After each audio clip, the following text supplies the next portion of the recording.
Welcome to the session. Topic of this session is Principles of Cooperatives Part 1. Cooperative is the third most important sector after the public sector and the private sector, and the presence of the cooperative sector is almost in all part of the world. All the countries is having some kind of the cooperative institution with them, and the areas of functioning of the cooperative sector is available in all the fields, being the supplying of the credit to the farmer, to the industrial persons, and supplying of the input to the farmers in terms of input, fertilizers, pesticides, sometimes irrigation water also they arrange. Or they also provide the consumer goods to the consumers. They also provide different services like transportation services, the storage services.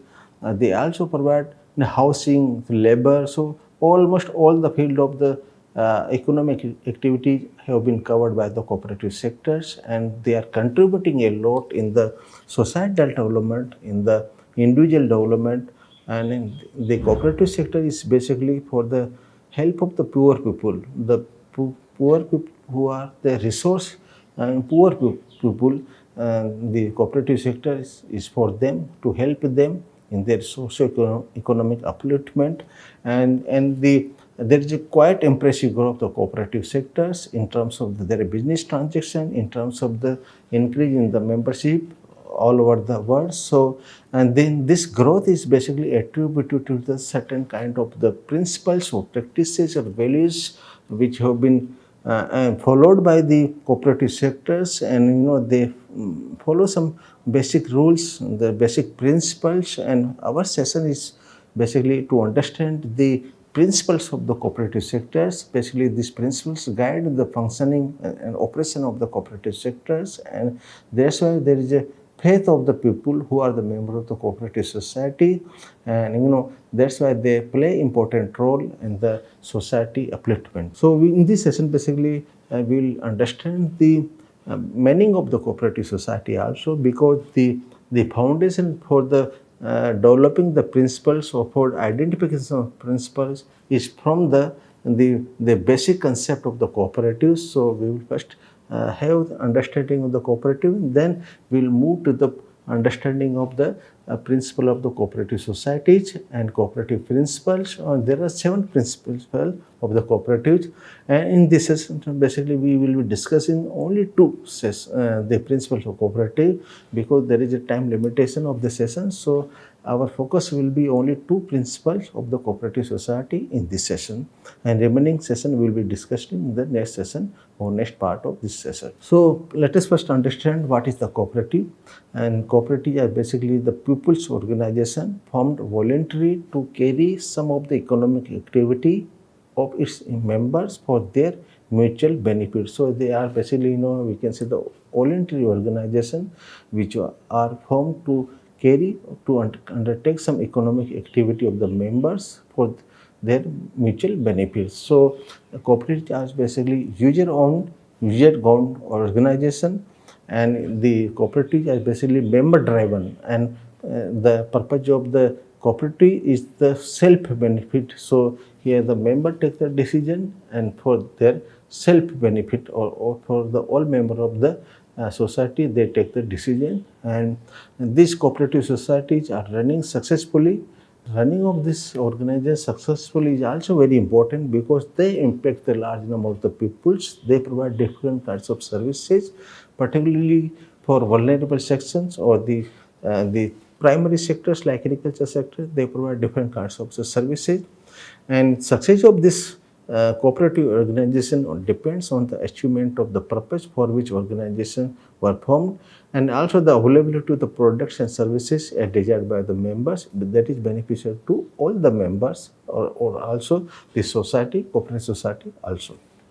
And it's basically, success of the people organization or cooperative organization is judged by different indicators like, the participation of the member in the governance or in the implementation of the activities of the cooperative societies, then also the management of the society in the professional way, and we also judge the cooperative society by their economic performance, how they are performing, how much they are getting, and the return out of the cooperative activities, then distribution of services, how many types of services they are providing, and how many members are benefiting from the cooperative services. Then transparency in dealing is also another criteria through which we measure the success of the cooperative. Then investment, how much new activities or they are expanding their activities. Then also we measure the success of cooperative in terms of the social and community concerns,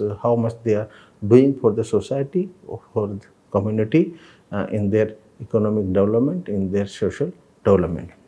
So in this session, basically we have the learning objective to understand the principles and practices of cooperatives which are required for successful operation of the cooperative institutions. And here in this session, we will be focusing only two principles. One is the voluntary and open membership, and another is the democratic member control.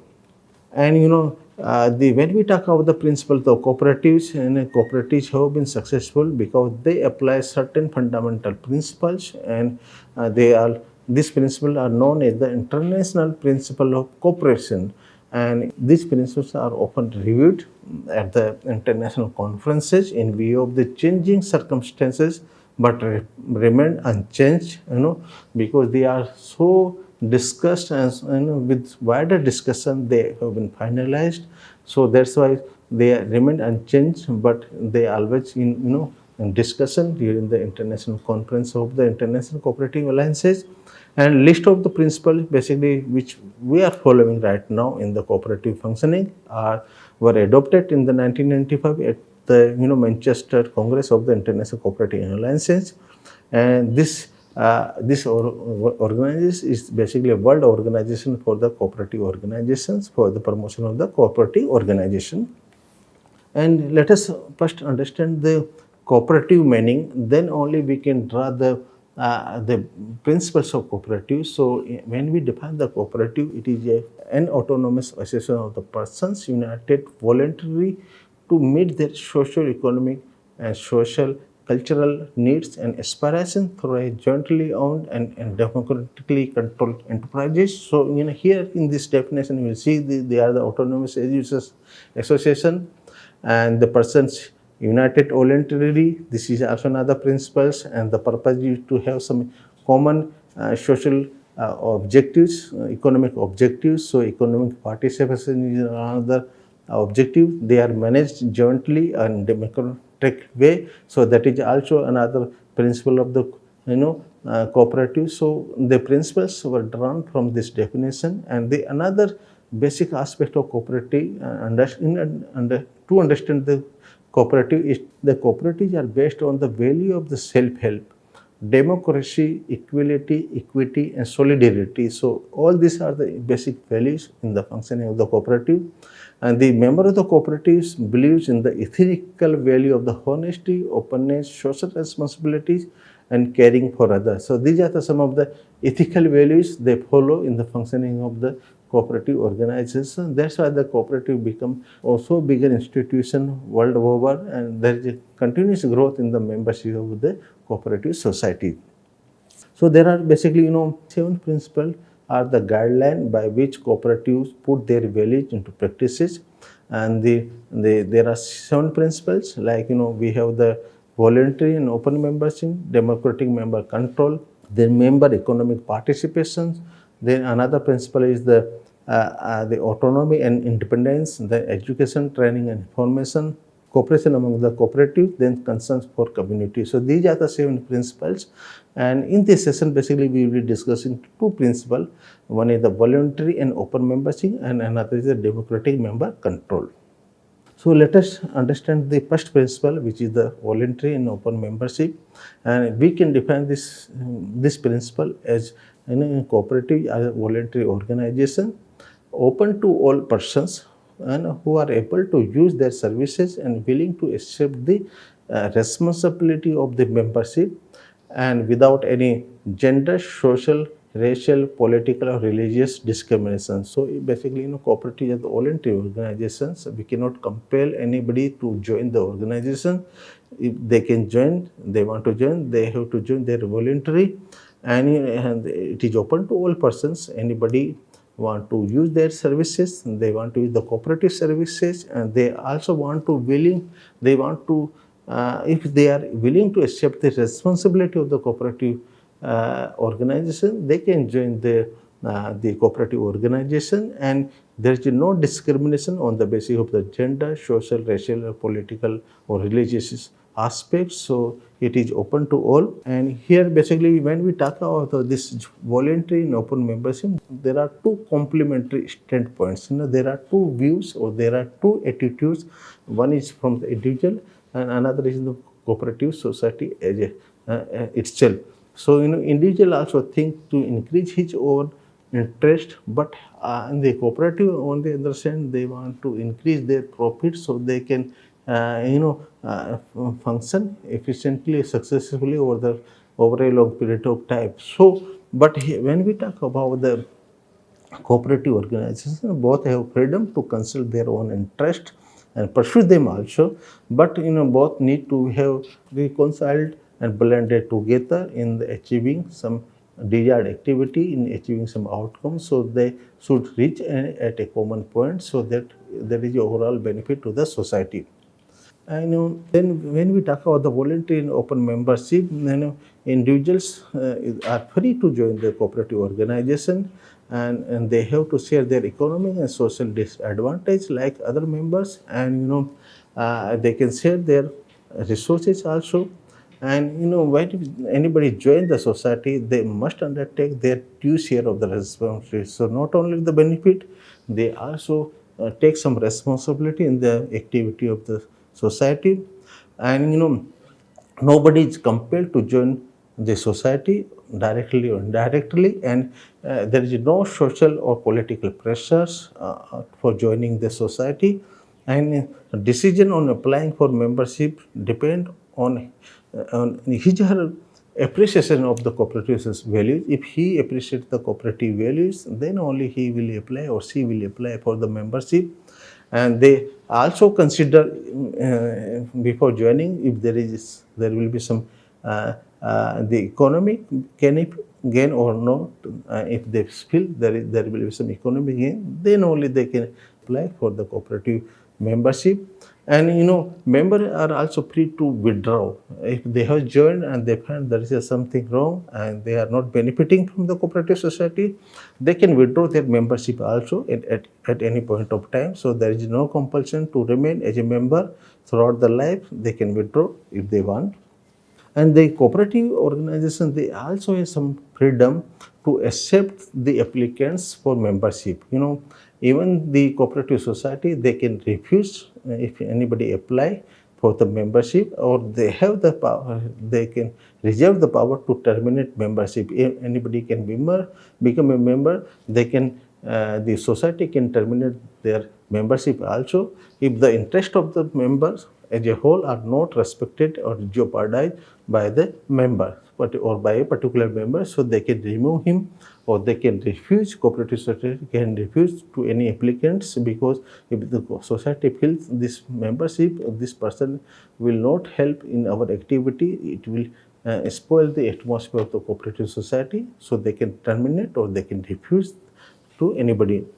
And here again, the open membership does not mean that all persons apply to join are accepted as members. So it is not necessary if anybody is applying, they will be accepted. There are certain criteria, and the most important criteria is the person who is applying for the membership should not unsettle the cohesiveness of the members. They not should spoil the cohesiveness of the members. They should not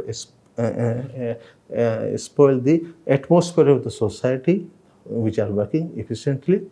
And some cooperative society have limitation on the admission also. They have some prescribed definition of the membership also. Like in the producer cooperative, there limits the membership automatically to the members who are involved in production of a similar product or same product or range of the products. So if there is a banana cooperative society is there, the member generally they will admit who are producing the banana. The mango farmers or the grape farmers, they will not accept the membership and they will simply refuse. The most important considerations by the cooperative society to admit a new member in the society is that if an individual has interest within the specific field of the services for which the cooperative is formed. So the most important criteria, if the cooperative is working for the in case of the like banana cooperatives, so if the person is the individual he is involved the banana activities, they can become a member. So if he is producing the banana, he will be regarded as a eligible member for the for the admission as a membership. If he apply, he will be admitted in the cooperative society unless until he or she is personally unacceptable on some justifiable ground. Then cooperative society, they are aging up the conditions for admission as a member. Actually, sometimes they allow the share to be paid up in the installment if the person who is poor, who cannot pay his contribution of the membership in one installment, they allow to pay that part, the share in the part payment. So they allow the installment for paying the membership, or sometimes they allow the paying of this membership fee as out of the accumulated saving on purchase and sales. So they are easing up the condition to become a member of a particular society. And actually, when we talk about the cooperative power, or actually cooperative wants to maximize their economic power of its member, actually that is the purpose of the society. So actually they should not exclude any person on different accounts, like sometimes there are some political opinion or activities are there, maybe on the account of religious beliefs or lack of belief, or his her race, colors, or any other considerations. So some of the criteria which are not relevant to the economic and social purpose of the cooperative, we should not discriminate the persons to become a membership. So actually, if you want to increase the power or economic power of the society, we should have more number of the member as the society, because this is the one of the criteria for evaluating the success of the cooperative society. If there is a good growth of the membership of the cooperative society, so it reflects the people's faith on the performance of the cooperative society. So this is, if there are increase in the members of the society, it means the society is doing well in the functional area.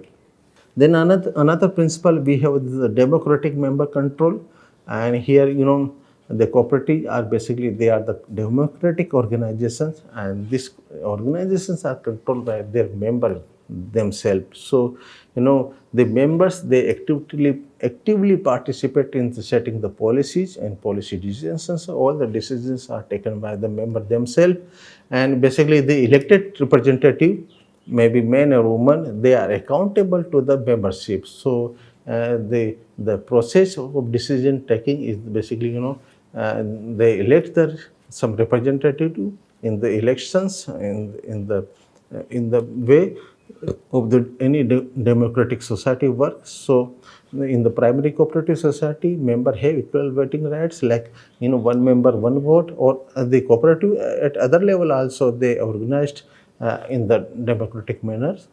And the primary purpose of the cooperative society is to promote the interest of the members. So, and the member, they can themselves decide what is their interest in a given situation. So decision on the activity of the society is taken by the members themselves. That's why we call them as the society or cooperative society, we call them as a democratic member control. So members, actually they control the functioning of the cooperative society, and cooperative society work well and prosper if there is a proper consultation among the members as a body, or enabling the member to express their wishes. So there should be proper consultation mechanism. There is a proper ways, the harmonious way in the functioning of the cooperative society. So each member can express their wishes for the activities to be undertaken, for the functioning of the activity. And actually, the member who bring a cooperative into existence, like a represented cooperatives, their loyal support keep it alive.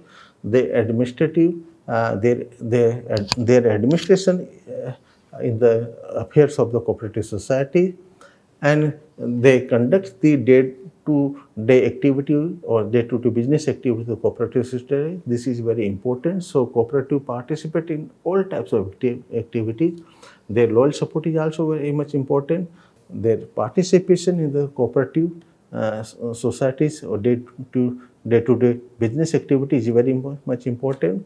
And actually, the members, they choose such persons who undertake the activity of the cooperative society directly through using there are various ways like elections or some group meetings, and this elected representative, they enjoy the confidence of their member also, so they can work freely.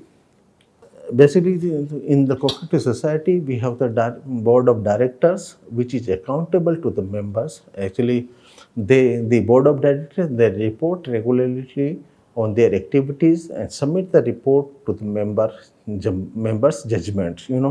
If the members are not satisfied with the present board of directors of the cooperative society, they have the authority and the power to criticize, to object the activities which are undertaken by the board of directors. And in extreme cases, they can dismiss or replace the board of directors and other officials of the cooperative societies who are taking decisions, who are representing themselves, or who are representing the member of the cooperative society.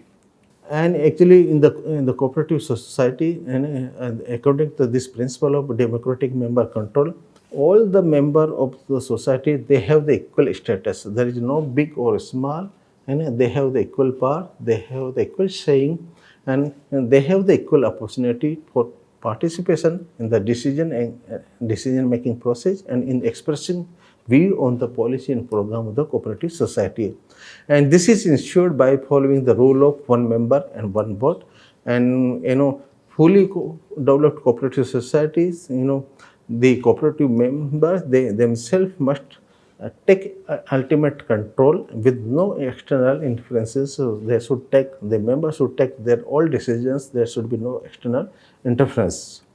And there are other principles of cooperative society like member economic participation, autonomy and independence, the education and training information, and this cooperation among the cooperative and concerns for cooperative. These are the 5 principles we will be discussing in the next session.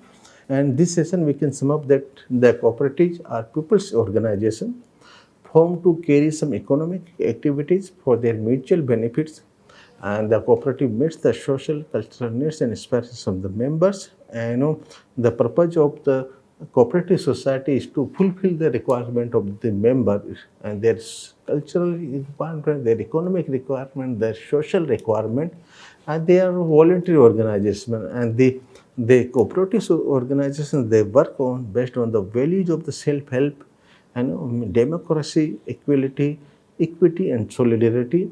And in the cooperative society and the cooperative institution, there are 7 principles which guide the cooperative organization, and cooperative organization putting their value in the practice. So all the functioning is guided by these 7 principles. And today, in this session, basically we have discussed in detail about the 2 principles. One is the voluntary and open membership, and another is democratic member control. Remaining session or remaining principles we will be discussing in the next session. Thank you very much.